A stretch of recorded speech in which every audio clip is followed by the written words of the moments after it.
keep up. Please don't crash. That's 5 on your ass. Don't get stuck. My shit blasting up. Window tinted, can't get caught. Yeah. What's the deal, everybody? My name is Ricky Montoya, aka the foolest of all bears. And you are now tuned into I Think You're My Driver podcast, man. Thank you, everybody, for tuning in, man. If you are not already following me, my is at itymd.podcast. That is on Instagram. That's on TikTok. That's on YouTube. That's on Apple Music Podcast, Spotify, iHeartRadio, as well as Amazon, bro.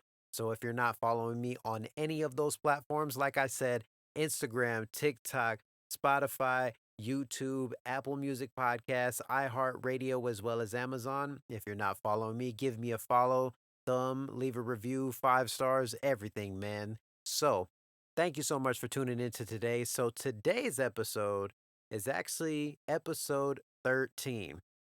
Now, episode 13's title, you ask, is Factory Resetting That Bumper, my guy.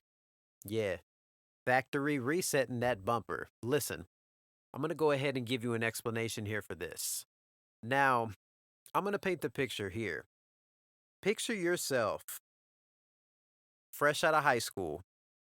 You have a job working fast food and you're desperately trying to get out of fast food. You've been stuck at this job for 2.5 years, working nothing but Popeyes or Boston Market, and now you're built like a three-piece leg and a thigh, you feel me? And you're tired of that shit, my guy. And you get another job. And what is it, you ask? What is the only other job you can get? Another fast food job, man. So really just add into all the pieces of the pie. And this pie is the pie of destruction, my guy. So let's fast forward and get you a license. And what's the first thing that you hear about? Have you ever heard of valet driving? A lot of people have. Has anybody ever really taken it into consideration how cool valet driving is? Because I didn't, bro. I didn't. I actually used to go to school with this dude. It was this guy. His name was Andrew. Andrew, while we were like seniors in high school, he got this job working valet for the emergency room at the hospital, ironically, my mom worked at.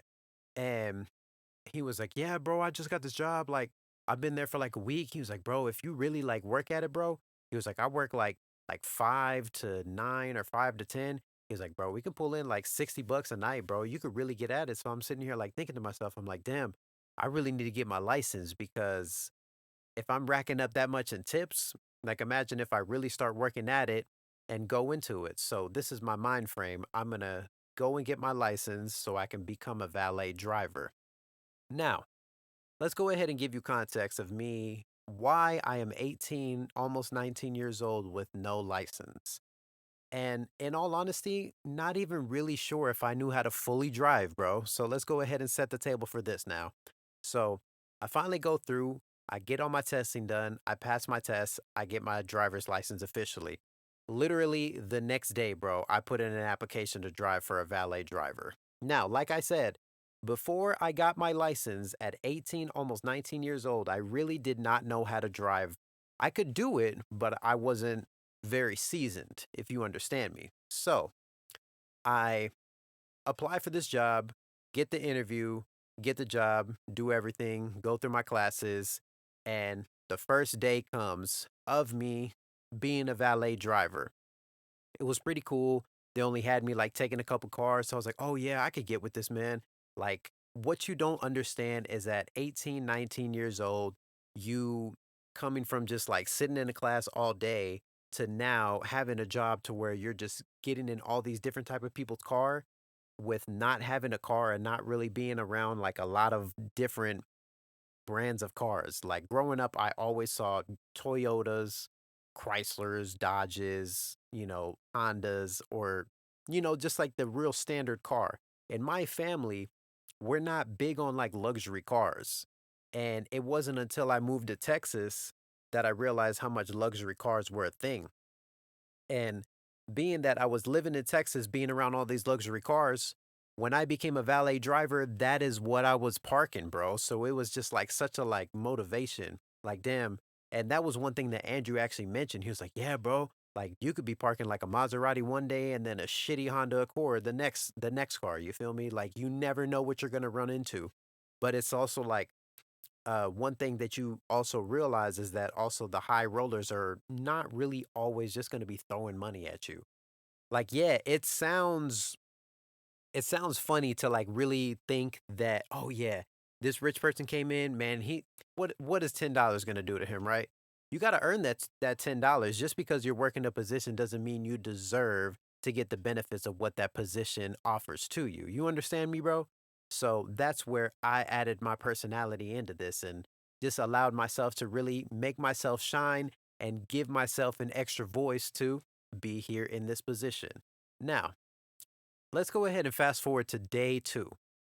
So, the functions and the responsibilities of a valet driver: car gets in on the drive, you introduce yourself, you hand them the ticket right off the bat and ask their name, get whatever, all the information, and you give them the ticket. You say, yeah, when you come back, there's a desk right over there. You check out with them and they bring us the stuff and we bring your keys around for you, bring the car, whatever, right? So, after they walk off, the first step that you're supposed to do is walk around the car and mark any dents, bumps, or scratches all over the car. You have to mark that down on the ticket because if they come back and they say, "Hey, this was not here on my car," if you had it marked on the ticket and it was there, and you know what's gonna happen. So, second day, I get a car. It was a Nissan Xterra. I'll never forget this, bro. And it was a Nissan Xterra, that SUV, bro. And I remember I got in it. I was like, hell yeah, bro. Because I'm like trying to figure out what kind of car I'm going to buy at this time. And I'm like, yeah, bro, I'm going to get this car. No, I'm going to get this car. So I'm getting in the Xterra. I'm like, hell yeah, this is a big ass SUV. I can sit up tall and freaking have the radio bumping and like Nissan speakers. Like something about Nissan between the years of like 2005 to like 2014, their speakers were fantastic, my guy. I think that's because they got that like Bose sound system in them. And if you know, you know. But, anyways, so I'm whipping this Nissan Xterra. I'm coming around. I'm thinking I'm cool.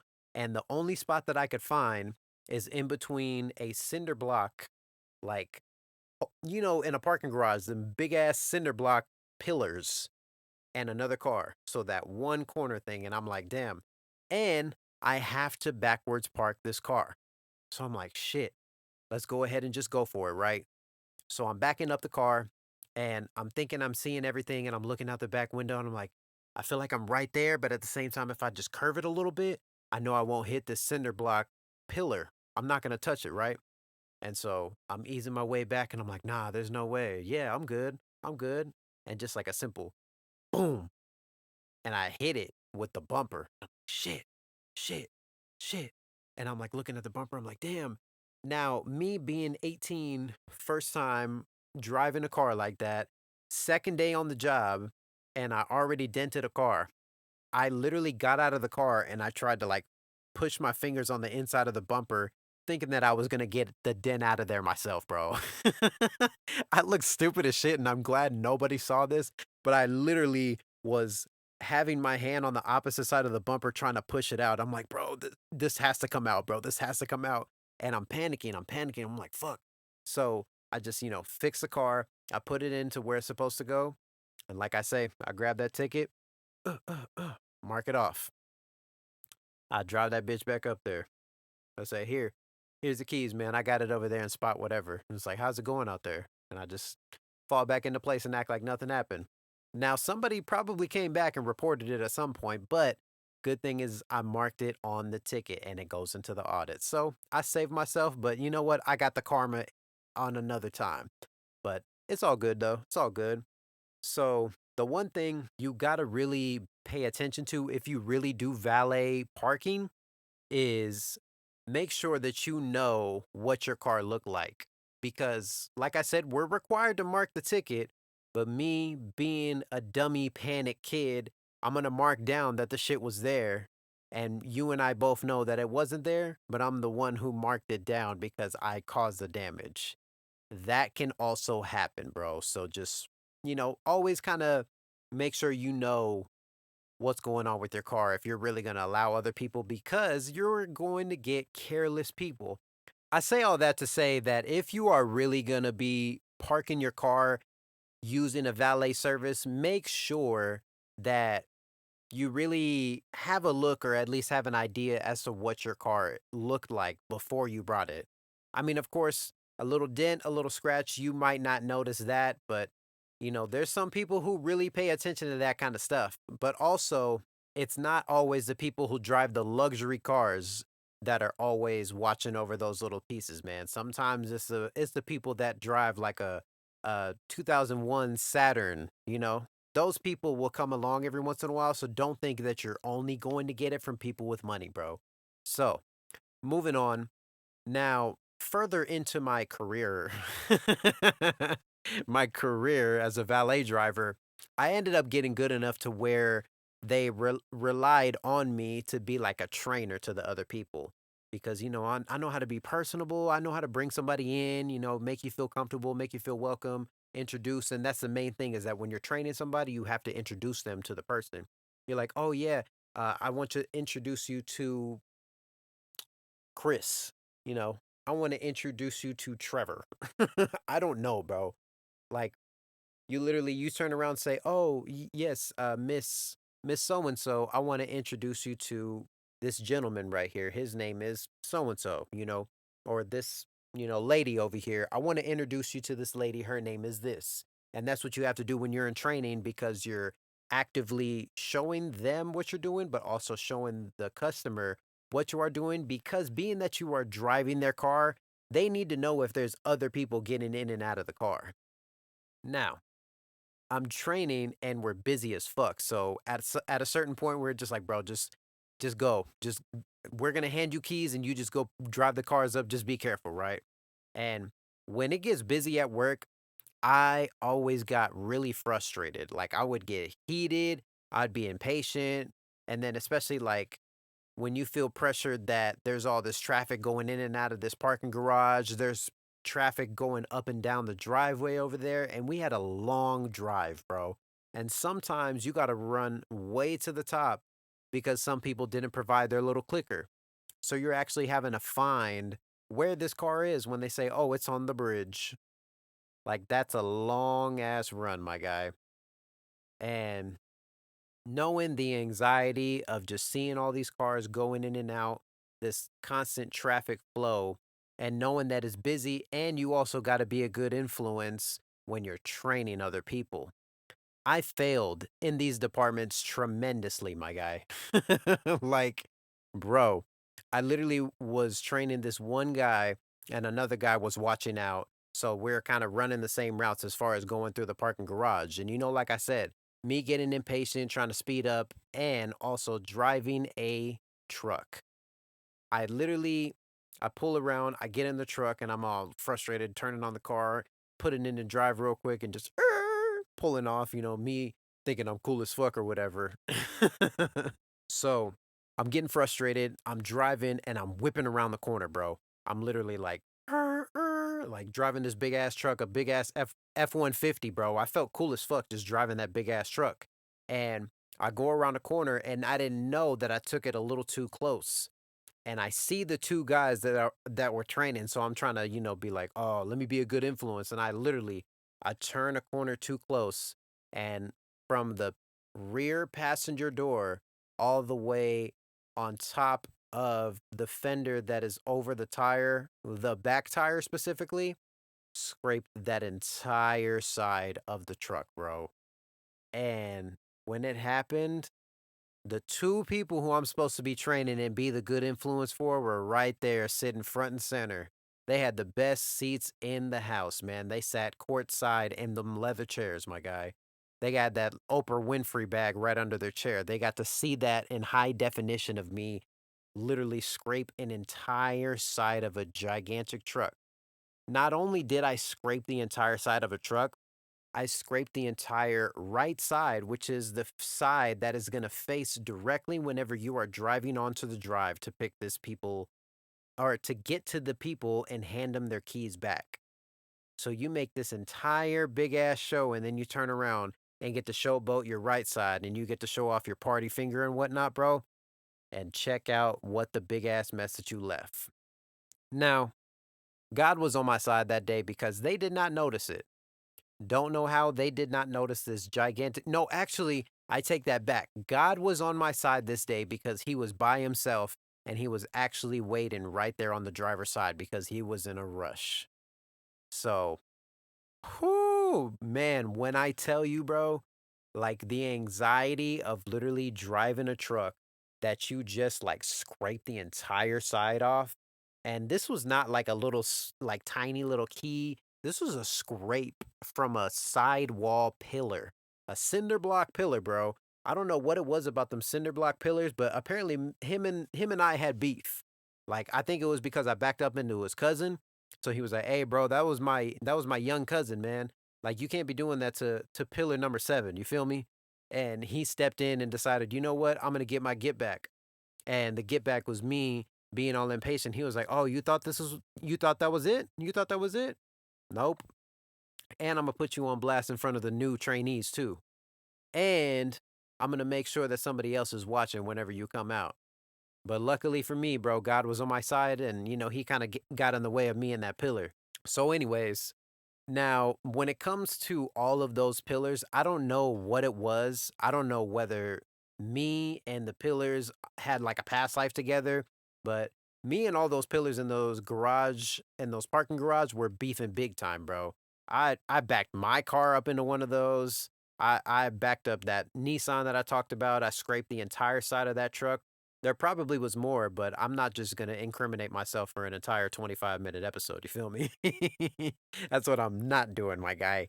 So, like, it was just interesting just seeing how you're literally learning how to drive and you're just getting to, well, actually, like, on the positive side, when you're driving valet and you're learning how to drive, you're learning how to drive all different types of vehicles, bro. Because when I was thinking valet driving, me being 18, 19 years old, I thought the only people who valet parked their cars were people who had money, bro.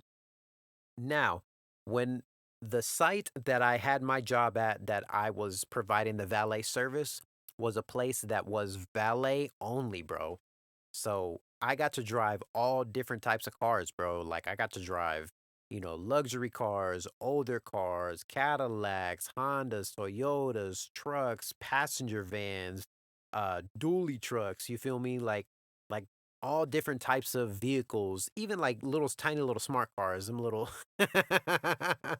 bro, like the amount of fun that you really can have like at 18, 19 years old just driving all these little funny looking cars, bro. It gives you an opportunity to like understand and learn the different functions of whenever you get behind different type of vehicles, but it also teaches you how to really maintain your space, maintain your speed and the way that you turn depending on what kind of car that you are driving. Now, I had to learn the hard way in order to I had to learn the hard way to really properly understand that I have to take my time whenever I'm turning. I have to make sure that I'm not being impatient because when you're impatient, it causes way more trouble than you are in as it is. So that's one thing that about just working a job is you have to make sure that your emotions are taken out of it. But especially when you are providing a service to have to bring back somebody's property, no joke, my guy, you really have to treat that stuff like it's your own. Now, there for surely has been more than one time that I've had these occurrences, bro. So the last one that I'm gonna go ahead and give away, bro, I I'm gonna say this. I did not wreck this car. I got put on, the what do they call it when you're on suspension? Yeah, I got put on suspension for wrecking a car, but this car did not get wrecked, bro. So, I regular day, it's not super busy. I'm big cruising, big chilling, and I get into a little Chevy Cruze, bro. Tiny little car. That honestly, bro, I was about to buy a Chevy Cruze like when I was 17 years old because I thought I was only going to be able to drive tiny cars. So, I'm whipping in this little Chevy Cruze. I'm cruising around, and I like to show off a lot. I can get kind of cocky, like I said, man. I got to battle with my ego, but we're grown men now. So, the one thing how I saw the concept of me driving all these different type of cars is that number one, it's not my car, but it's the same concept as the clothes don't make the player makes a clothes. You understand me? So, I'm whipping in this little Chevy Cruze and I might have my foot hanging out of it, man. I might feel like Jules Santana on that day and be wearing like a hat or a beanie, and I got the beanie kind of leaned over a certain way, foot hanging out, just driving stupid. I'm 18, 19 years old, right? So I'm driving around in the parking garage. I come up to the top floor, and there was somebody that I used to always talk to who sat up on the top floor. She always had the waiting room super clean, and they had cold water upstairs, bro. So, I go up there every once in a while. I'd be like, hey, y'all got any snacks? Because sometimes they would bring some cookies for the patients, or they bring like little brownies. We're not supposed to take them, right? But if you get cool with the little receptionist ladies, man, they going to slide you some of the cookies, my guy. They are going to give you the cookies. You're going to get the soda. Sometimes you got the Gatorade from the back. And even if they got some like extra little Nutter Butters or freaking like a pack of Cheez-Its, bro, you're in all of that, my guy. So, same lady. I'm driving around the corner and I'm like, hey, what's up? I'm being funny or whatever. And I was like, oh, yeah, whatever. And I thought it was cool. Go to make this turn, not looking right. I'm thinking I'm hot shit. Bruh, I literally turned and didn't turn soon enough, and I smacked directly into the two pillars, which, according to Google, these pillars are called the bollards. So, them like tall that you see in like school and like shopping mall parking lots, bro, them little skinny things that are like cinder blocked into the ground. I crashed into two of those. Little Chevy Cruze, bro, took one of them completely out of the ground and dented the other one and had it leaning a little bit. This little tiny ass Chevy Cruze, and mind you, when I hit it, I got stuck on top of the bollards, these pillars, bro. The car was stuck on it because I smacked into it and took it off the ground. So I got to back this car up and get him off of there and leave. Now, mind you, if you're standing right there, or if you're near that and there's not a lot of activity going on, everybody's gonna hear that. So I'm thinking to myself, everybody just hear me wreck this car. And this car is fucked. I know that for a fact.